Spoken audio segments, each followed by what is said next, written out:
राजकुमार के पेट में सांप किसी समय देवतुल्य नामक राजा था। उसका एक पुत्र था जो दिन प्रतिदिन दुर्बल होता जाता था क्योंकि उसके पेट में एक सांप रहता था। राजकुमार इससे बहुत निराश हुआ और दूसरे देश को चला गया। वहाँ उसने एक शहर के बड़े मंदिर में बहुत समय बिताया। वहाँ उसे भिक्षा के रूप में जो कुछ भी मिल जाता उसे खा लेता था। उस देश के राजा का नाम उपहार था, जिसके दो सुंदर बेटियां थीं। उनमें से एक राजकुमारी रोज प्रातःकाल उठकर राजा की विपरीत दिशा में झुकती और कहती उसे प्रणाम करती थी। इससे उसका पिता बहुत क्रोधित हुआ और एक दिन अपने मंत्री से बोला, यह जवान लड़की मेरे प्रति सम्मान व्यक्त नहीं करती, इसलिए मैं इसे देखना नहीं चाहता हूँ। इसे किसी विदेशी को दे दो। मंत्री ने राजकुमारी को उसकी कुछ नौकरानियों के साथ मंदिर में रहने वाले उस राजकुमार के हवाले कर दिया।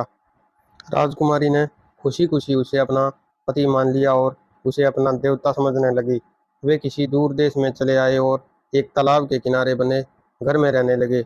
एक दिन राजकुमार को घर की रखवाली के लिए छोड़कर वह राजकुमारी अपनी सहेलियों के साथ बाजार गई। खरीदारी खत्म करके वह अपने घर को वापस आई। उसने देखा कि उसका पति दीमकों की बम्बी पर सिर रखे आराम कर रहा है। उसके मुंह से एक फन वाले सांप का सिर निकला और ताजी हवा में सांस लेने लगा। दीमकों की बम्बी से एक और सांप हवा खाने को निकला। उन सांपों ने जब एक दूसरे को देखा तो उनकी आंखें गुस्से से लाल हो गई। बम्बी वाले सांप ने कहा, अरे दुष्ट सांप, तुम इतने सुंदर राजकुमार को इतनी यंत्रणा क्यों दे रहे हो? इस पर राजकुमार के मुंह वाले सांप ने कहा, दुष्ट तो तुम हो जो असरफियों से भरे दोनों घड़ों को मिट्टी में छुपाए बैठे हो। बम्बी वाले सांप ने कहा, अरे दुष्ट, यह राजकुमार काली सरसों के दाने खाकर तुम्हें मार क्यों नहीं डालता है? यह सुनकर मुंह वाला सांप बोला, अरे कोई इस बम्बी में खौलता हुआ पानी डालकर इस दुष्ट सर्प को मार क्यों नहीं डालता है? राजकुमारी ने पास के एक वृक्ष के पीछे छिपकर यह सब सुना।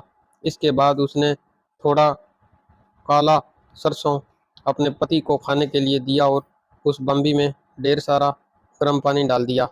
दोनों ही सांप मर गए। इसके बाद राजकुमार और भी अधिक सुंदर और बलशाली हो गया। उन्होंने उस बम्बी से सोने के सिक्कों से भरे दोनों घड़ों को निकाल लिया। फिर दोनों उस पूरी संपत्ति के साथ राजकुमारी के देश में आ गए। वहाँ उनके माता पिता और अन्य संबंधियों ने खुशी से उनका स्वागत किया। वे दोनों वहाँ सुखपूर्वक रहने लगे। मैं आशा करता हूँ मेरी वीडियो आपको पसंद आई होगी। प्लीज़ मेरे चैनल को सब्सक्राइब करना ना भूलें। धन्यवाद।